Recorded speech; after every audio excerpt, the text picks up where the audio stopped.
I've been selling real estate in Halifax for almost 9 years now. And the funny thing is, I see sellers making the same mistakes over and over and over again. And the weird thing is, they're not necessarily difficult things to adjust or to fix, but oftentimes maybe the seller's rushing to get the property onto the market. Maybe they got some bad advice up front, or maybe they're selling it privately and they just haven't thought things all the way through yet. So today, I'm going to go through some of the most common mistakes I see home sellers make in Halifax, and hopefully from that, you can take that info and you can not make those mistakes when it's time for you to sell your property. And just before I get into it, all I ask is if you like this video and you get any value from this video, please hit the like and subscribe to my channel so that way you don't miss any of my future content, and that'll help push this video out to more people like you who may be interested in seeing videos like this. And if you want to book a call with me to chat about real estate, or if you're thinking about making a move in the Halifax area, you can do so anytime in the Calendly link below in my description at a time when it's convenient for you. All right, so getting right into it. Number one, not having professional photos. Yes, that's right. Even in today's day and age, I still see a ton of listings in Halifax that don't have professional photography. Now, most buyers are starting their search online, so you only have one chance to make a good first impression. So for the love of God, don't blow it. The other thing to take into account is when a couple views a home, just as an example, let's say they go home that night and they're considering what kind of offer they're going to put on the table. And while doing that, they're reviewing the listing and they're reviewing all the pictures of that listing. Now, if the pictures look phenomenal, that's going to help them make a better offer when the time comes. Now, if the photos look incredible, that's going to give them a better perception of the property overall based on their memory from the viewing. But if they're not professional photos and it looks terrible in the listing, they're going to be picking out all the things they don't like about it. And it's going to be difficult for them to put a good offer on the table over the asking price if it gets to a competing offer situation when that time comes. Okay, so moving on to number two, that would be lack of info in the listing. So when you put a home on the MLS, there's a bunch of required fields that must be filled out to get this home on MLS. And then there's a lot of other fields that are not necessarily required, but it is great information to have. So a lot of times I see agents or sellers listing the property and it's missing a ton of information. So some common ones just as an example, but not limited to. So no school zone in the listing. Maybe it doesn't have the full details of all the amenities in a condo building. Maybe it's not talking about the neighborhood at all or anything like that. So the thing you have to understand as a seller and as a listing agent is that not every buyer and buyer's agent knows every area or every condo building or every neighborhood in the city. So for example, if I'm showing homes in the west end of Halifax, well, I barely even have to look at the listing cut because I know the neighborhood. I know the features of the neighborhood. I know the school zones and I know most everything about the west end of Halifax. However, if I'm working with a buyer in, say, Lake Echo, that's an area that personally I don't know as well. So it would be really nice for me to look at the listing cut and see all the information there that I need. And the point is, oftentimes it doesn't have all this information. So it's really important to get all that extra info into the listing, and that way it's more info that the buyer's agent has when they're showing that property to a buyer while they are there for the viewing. All right, so moving on to number three, and this one is no documents available up front. So this is an extremely common one. So when a buyer is buying a property, the thing you have to understand is they're not just buying that property, they're buying the monthly payment that comes with it. So that buyer is going to be asking their agent, what's it cost to live here? What is the tax bill? What is the heating cost, the Nova Scotia power cost? What are the recent updates that have been made? Maybe they want to see a property disclosure statement. Maybe they're asking about the survey as well. So any documents you can provide to these buyers up front is so important to provide. And the reason it's so important is because if these documents are not available up front, so let's say I show a property on a Friday afternoon, and the buyer really likes it and they want to see all these documents, and then I request them from the listing agent because they're not available up front. Well, by the time that the seller gets those documents back to their agent and back to me, the buyer's agent, maybe that buyer's gone cold on the property, but maybe they were really into it up front, and then since then they saw another property they liked just as much. So my point is, you have one chance to make a good first impression, and the best time to have all these documents available is up front when they're viewing the listing in the first place, so they have all the info readily available to them, and that will spark them potentially to make an offer quicker than if they didn't have that info up front. And honestly, by not having these documents up front, it is extremely frustrating for buyer's agents agents and buyers themselves, because what'll happen is,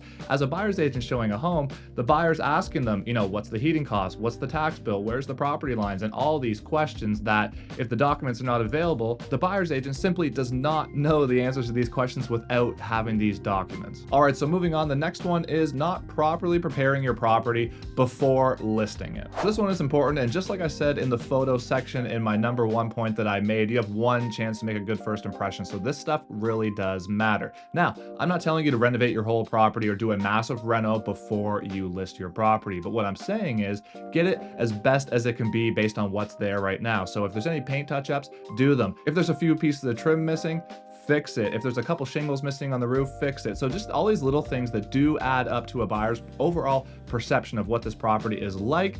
You need to fix these things and make sure that it's presenting itself as good as possible. So a good way to think of it is, if you're going to sell your car and you want a top dollar for your car, would you go get it detailed first, or would you just show up to a parking lot and show it to a guy when there's McDonald's bags all over the floor? So it's important to get the best value out of your property, and to do so, you want it to present itself as good as humanly possible. All right, next up, not properly preparing your property for showing. So this one, again, goes kind of hand in hand. You have a good chance to make a first impression when the buyer first walks in the door. And a lot of listings that I show are not really ready to be shown. So I'll walk in at 6 o'clock at night, every light is off, the heat is off, it's the wintertime, it's cold, and it's just not a great warming feeling when you walk in. So it's not the time to save on your lighting bill or your heating bill, especially if you're listing in the winter. So you want to make sure you have all the lights on, you don't have any crazy scents, you want to make sure that you've cleaned up as good as possible. And no, it doesn't have to be perfect, but the better you can make it, obviously the better result you're going to have and the better showing you're going to have for a potential buyer. And just remember, with this first impression, when the buyer walks in, the more homey it can feel,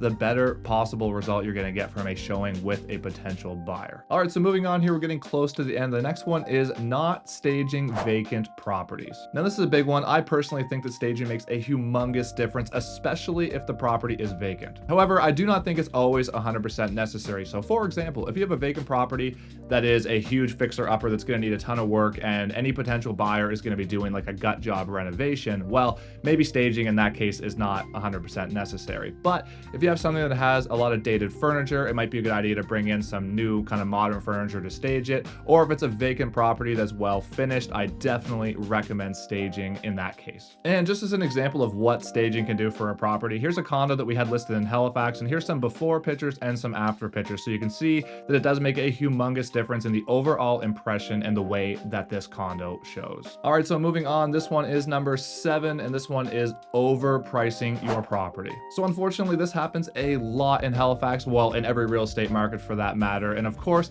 everybody always thinks their property is worth more than it really is. And I'm just as guilty of that as a homeowner, but sometimes you have to put your realtor hat on and look at it from a professional point of view and from a buyer's point of view. Now, keep in mind, all the things I just mentioned of how to, properly present your property don't matter if you overprice it by $100,000 and nobody comes to look at it. So pricing is extremely important. You need to get the price right to drive the buyer interest in there. And the more interest you can get in the first 2 or 3 weeks, the better chance you have to get an offer near asking price or potentially over asking price, depending on the market conditions. It's funny, last year in 2022, I sold my own property for the first time, and I really had, a whole different perspective as a seller rather than just a realtor. And it's funny because I definitely thought it was worth more than it really is, and it's hard not to think that way when you own the property and you have all these emotional attachments to it. But the reality is, you need to think like a buyer in these situations. What is the buyer looking at, and what is the competition looking at, and what do the sales comparables look like? And yes,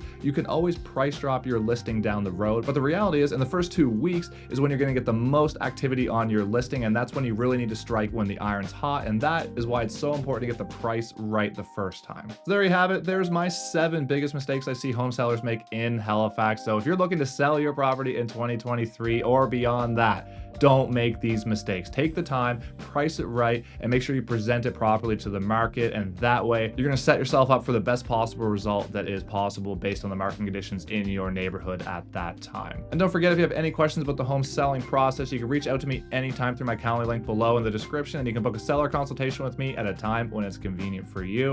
And if you got any value out of this video, all I ask is that you throw a like and subscribe to my channel so you don't miss any of my future content. And if you're still here watching, thank you so much for your support. I really appreciate it, and have a great day.